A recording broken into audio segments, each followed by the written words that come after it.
नमस्कार मित्रांनो, मन धागा धागा जोडते नवा या मालिकेच्या आजच्या भागामध्ये सार्थक गाडीतून खाली उतरतो। आनंदी तेवढ्यात सार्थक समोर येते आणि ती सार्थकला खुशून म्हणते की सर, मला माहिती आहे की तुम्ही कुणाला शोधत होतात, तुम्ही माझीच वाट बघत होतात ना। तर सार्थक हसून हो बोलतो। सार्थक म्हणतो की हो मिस आनंदी, मी तुमचीच वाट बघत होतो। तर आनंदी म्हणते की हो सर, हे मला माहिती होते आणि मला हे सुद्धा माहिती आहे की तुम्ही मला काहीतरी सांगणार। सार्थक म्हणतो की मिस आनंदी, तुम्हाला हे सर्व कसं समजलं? आनंदी म्हणते की सार्थक सर, इतक्या दिवस मी तुमच्याबरोबर ऑफिसमध्ये काम करते, मला हे का समजणार नाही? सार्थक म्हणतो की मला असे वाटते की तुम्ही मी सांगितल्यावर काय रिॲक्ट होताल आणि मी तुम्हाला हे सर्व कसे सांगू। आनंदी खुशून म्हणते की सर, तुम्हाला जे काही सांगायचे ते खरंच सांगा आणि त्यात काय इतके नर्वस होण्यासारखे। सार्थक खुशून म्हणतो की मिस आनंदी, तुम्हाला माहिती आहे का मी तुम्हाला काय सांगणार आहे? तर आनंदी म्हणते की हो। सार्थक म्हणतो की मिस आनंदी, तुम्हाला हे सर्व कसे समजले? सार्थक म्हणतो की हे तर बेस्टच झालं, मग आता तुमचं उत्तर काय असणार? आनंदी म्हणते की सर, त्यात काय इतकं, मला तर तुमचं हे खरंच खूप आवडले। सार्थक खूपच आनंदी होतो। सार्थक खुशून म्हणतो की मला सुद्धा तेच वाटते, तुम्हाला सुद्धा तेच वाटते का? आनंदी म्हणते की हो सर, तुमच्या मनात सेम जे आहे तेच मला वाटते। सार्थक आणखीनच खुश होतो। आनंदी म्हणते की आणि का वाटू नये, खरं तर हे ज्यांना लवकर समजले तर त्यांना सुद्धा हे ऐकून खूप आनंद होईल। आनंदी म्हणते की बेनारे सरांना खरंच खूप आनंदी होईल। सार्थक म्हणतो की बेनारे सरांचा यामध्ये काय संबंध?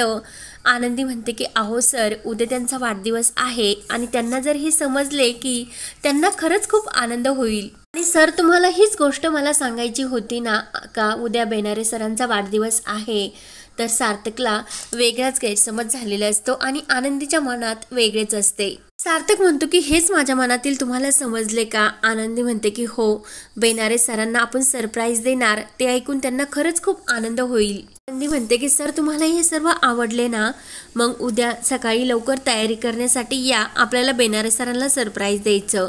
म्हणून आनंदी जायला निघते आणि पुन्हा मागे येते। सार्थकला म्हणते की सार्थक सर, तुमच्या मनामध्ये जे काही असेल ते बिंदास मला सांगत जा, निकोसंचपणे लाजत जाऊ नका। सार्थक खुश होऊन हो बोलतो आणि नेक्स्ट टाइम मी नक्की ट्राय करेल, असे सार्थक खुश होऊन म्हणतो।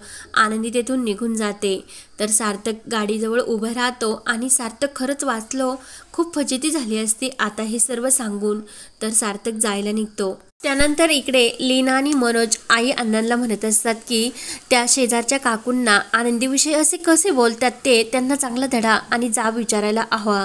आणि मनोज चिडतो आणि ती बाई परत या घरामध्ये नको, तिला काय वाटले की माझी बहीण मला कशी जड होईल। आणि तर मालती आणि अण्णा हे मनोज आणि लीनाला म्हणतात की आता शांत व्हा, आनंदीला हे सर्व समजले नाही पाहिजे। तेवढ्यात आनंदी आणि शकू तेथे येतात आणि सर्व काही आनंदी ऐकते। तर आनंदी आई आणि अण्णांना म्हणते की तुम्ही जर मला काही सांगितले नाही तर तुम्हाला वाटले की मला समजणार नाही का? शकू म्हणते की मी त्या सावंत मावशीला चांगलेच खडसावले। आनंदी शकूला समजावते। आई अण्णांना म्हणते की आई अण्णा, आता ह्या गोष्टी घडतच राहणार, मी या सर्वाला सामोरे जाण्याचं ठरवलेलं आहे, तुम्ही प्लीज टेन्शन घेऊ नका, तुम्ही सुद्धा या परिस्थितीला खंबीरपणे उभे राहा। अण्णा म्हणतात की अगं, आम्ही खंबीरपणे उभे आहोत, पण बघितले ना लोकांना चान्स जर मिळाला तर आपली पोळी कशी भाजून घेतात ते। मालती रडण्यासाठी लागते। आनंदी म्हणते की आई, तू प्लीज रडू नको, टेन्शन घेऊ नको, तुम्ही सगळे माझ्यासोबत आहात ना। मालती म्हणते की अगं आनंदी, तुझी काळजी वाटते। तर आनंदी म्हणते की तुम्ही सर्वजण माझ्यासोबत आहात ना, आणि जरी काही झाले तर मी धैर्याने त्याला तोंड देईल आणि माझे ध्येय स्वप्न पूर्ण करेल। नंतर इकडे सार्थक आपली डायरी लिहित असतो। प्रेमात पडणे सोपे असते, पण ते व्यक्त करणे खूप अवघड असते। आनंदी, माझं तुझ्यावर खूप प्रेम आहे, पण ते तुला कसं व्यक्त करू, म्हणून त्या डायरीमध्ये सार्थक आय लव्ह यू लिहितो। तर तेवढ्यात तेथे आकांक्षा येते आणि सार्थक पुढे हात पुढे करते आणि 1 रुपयाची नोट दे, कारण मी जसे म्हटले होते की तू डायरीमध्ये आय लव्ह यू लिहिलेस तसेच घडले। आकांक्षा म्हणते की अरे दादा, माझे चुकत असले चुकून दे, पण तू लगेच आनंदी जवळ तुझे प्रेम व्यक्त कर, कारण तुझे प्रेम खरे आहे आणि लवकरच तिला तुझ्या प्रेमाबद्दल सांग। तर सार्थक खुश होतो आणि 1 रुपयाची नोट आकांक्षाला देतो। तर आकांक्षा खुश होऊन म्हणते की आता नक्की आपल्या घरामध्ये सनई वाजणार आणि आनंदी वहिनी माझी होणार। तेवढ्यात तेथे सुधा येते आणि सुधा विचारते की काय ग आकांक्षा, काय बोलतेस, कुणाची सनई वाजणार? तर सार्थक म्हणत असतो की अगं आई, उद्या बेनाऱ्यांचा वाढदिवस आहे. आकांक्षा म्हणत असते की मी आईला सर्व काही सांगणार. आकांक्षा सांगू लागते की आई आनंदी आहे ना? सार्थक म्हणतो की अगं आई, उद्या बेनाऱ्यांचा वाढदिवस, त्यामुळे सनईची ही सुरुवात करावी असे वाटते, म्हणून पार्टी कशी एन्जॉय करायची त्याचं प्लॅनिंग चालू आहे आणि आनंदी मॅडमनी हे सर्व प्लॅनिंग केले. तर लगेच सार्थक म्हणतो की आई तू सुद्धा ये उद्या बेनाऱ्यांच्या वाढदिवसाला. तर सुधा म्हणते की हो नक्की येणार मी. सार्थक म्हणतो की म्हणूनच मी म्हणतो की सनई चौघड्याची सुद्धा आपण व्यवस्था करू. तर आकांक्षा म्हणते की नाही गाई. तर सुधा म्हणत असते की आपल्या घरात नक्की सनई चौघडे वाजणार, तुमच्या तिकडे वाजू किंवा नाही वाजू. सार्थक म्हणतो की कुणाचे?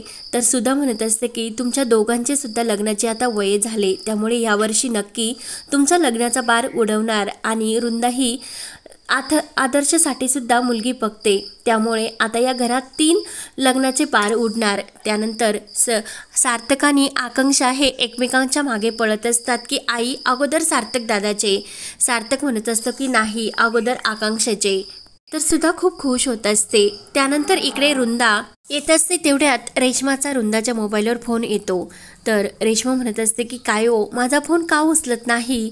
तर रुंदा म्हणत असते की अगं तू तर सर्व प्लॅनचा फ्लॉप करून ठेवला, तुझे फोन का उचलू मी? तर रेश्मा म्हणत असते की तुम्हीच मला हे सर्व करण्यासाठी सांगितले आणि वर म्हणता की तुझे कॉल का उचलू? तुमचं ऐकून मी हे सर्व केलं आणि वरून तुम्ही मलाच बोलतात का? तर रुंदा म्हणते की अगं मग तुला आनंदीचे फोटो क्लिक करण्यासाठी कोणी सांगितले होते? तर लगेच रेश्मा म्हणते की चांगले डाव खेळता हो तुम्ही. रेश्मा म्हणत असते की हे सर्व तुम्हीच करण्यासाठी सांगितले आणि आता पलट्या मारतात. जे काही केले मी तुमच्यामुळे केले. रुंदा म्हणत असते की मला धमक्या देऊ नको आणि पंगा घेऊ नको. तेवढ्याच सुधा येते आणि काय ग कुणाचा फोन होता असे विचारते आणि कोण धमके देतात, कवितात का? रुंदा खूपच घाबरते आणि मुद्दा म्हणते की हो, पगनदी कविता सारखा मला फोन करून त्रास देत असते. सुधा म्हणत असते की ह्या डिवोर्स घेणाऱ्या मुलींच्या मनात नेमकं काय चालू असते समजत नाही. आदर्शचा इतका मोठा ॲक्सिडेंट झाला तरी सुद्धा तिने एक फोन करून सुद्धा विचारले नाही. मी आत्ताच सार्थकला म्हणत होते की यावर्षी आपण सार्थकचे सुद्धा आदर्शचे सुद्धा लग्न करून टाकू. वामनशास्त्री म्हणले ना आपल्याला ह्यावर्षी नक्की आपल्या घरात मंगल कार्य होईल. आणि रुंदा मी उद्या घरात नाही. रुंदा म्हणते की कुठे जाते? तर सुधा म्हणते की उद्या बेनाऱ्यांचा वाढदिवस आहे म्हणून ऑफिसमध्ये जाते, तू सुद्धा चल माझ्याबरोबर. रुंदा म्हणते की नाही नको, मी आदर्श जवळच थांबते. त्यानंतर दुसऱ्या दिवशी सकाळी इकडे ऑफिसमध्ये आनंदी आणि सर्व स्टाफला एकत्र करून ती बेनाऱ्यांच्या वाढदिवसाचे छान डेकोरेशन करत असते. शकुला सांगत असते की अगं बेनारे सर जेव्हा सार्थक सरांचे वडील या ऑफिसमध्ये होते तेव्हापासून बेनारे सर यात काम करतात आणि जशी घरची जबाबदारी स्वीकारली जाते तसेच बेनारे सर या ऑफिसची जबाबदारी स्वीकारतात. तेवढ्यात सुधा आणि सार्थक सुद्धा येतात आणि ते सर्व डेकोरेशन बघून खूप खुश होतात. आनंदी सुद्धा सुधाला बघून खूप खुश होते. तेवढ्यात बेनारे सर येतात आणि सर्वजण हे लपून बसतात. तर बेनारे फोनवर बोलत असतात आणि मी काही फुग्यांच्या दुकानात तर आलो नाहीस ना असे बेनारे म्हणतात. तेवढ्यात आनंदी मागून येते आणि बेनाऱ्यांच्या डोक्यामध्ये तो बलून्स ती फोडते आणि हॅपी बर्थडे म्हणून सर्वजण बेनाऱ्यांना विश करतात. तर बेनाऱ्यांना खूपच आनंद होतो आणि सुधा काकूला पाहून सुद्धा बेनाऱ्यांना आनंद होतो. बेनारे खुश होऊन म्हणतात की सार्थक सर तुम्ही माझ्यासाठी इतकं करता. सार्थक म्हणतो की मी नाही, मीच आनंदी ना.